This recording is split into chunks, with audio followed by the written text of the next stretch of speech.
करते. तर मी एका घरामध्ये रोज स्वयंपाक करायला जाते. तर ज्या घरात मी स्वयंपाक करायला जाते ती आहे सिंधी फॅमिली आणि इथे काम करून मला तब्बल 1 वर्ष झालेलं आहे. तर रोज मी तशी 8 वाजता येते, पण आज मी 7:30 वाजताच निघाले होते, कारण मला तसं लवकर घरी निघायचं होतं. तर सकाळी मला भरपूर उशीर होतो, कारण सकाळी नाश्ता आणि जेवण एकत्र बनवायचं असतं आणि आज यांची मॉर्निंग होती, त्यामुळे मला सकाळी अवनीशला सोडायचं होतं शाळेत.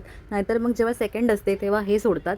तर ह्यांची मॉर्निंग म्हटली की मला थोडं लवकरच निघावं लागतं कामावर. तर माझ्या सासूबाईंचं नुकतंच मोतीबिंदूचं ऑपरेशन झालेलं आहे, त्यामुळे त्या नंदेकडे असतात आणि माझे जे सासरे आहेत ते 8:30 वाजता कामाला जातात, त्यामुळे अवनीशजवळ सध्या ते थांबलेले आहेत. तर मी जेव्हा घरी जाईन तेव्हा ते निघतील कामाला आणि असं करून थोडं आमचं मॉर्निंगचं रुटीन चालू असतं माझं.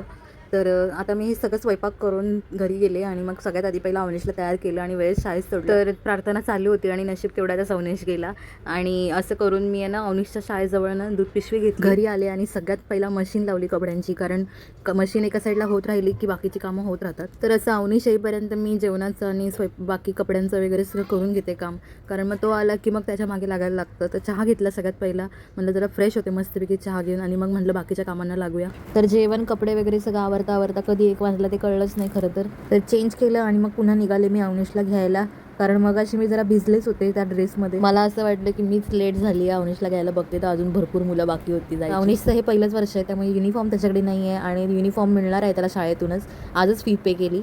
तर अवनीश एकुलता एकच असल्याने पण त्याला शेअर माहिती नाही करणं, कारण पप्पा जेव्हा पण आणतात खाऊ ते त्याच्यासाठीच आणतात हे त्याला माहिती असतं. त्यामुळे शाळेत गेल्यावरती सगळ्यांना वाटून खायचं हे त्याला टीचर शिकवत होत्या. तर अशी माझी सगळी धावपळ असते रोजची. चला भेटूया पुन्हा एका नवीन व्हिडिओमध्ये. तोपर्यंत टाटा, बाय बाय.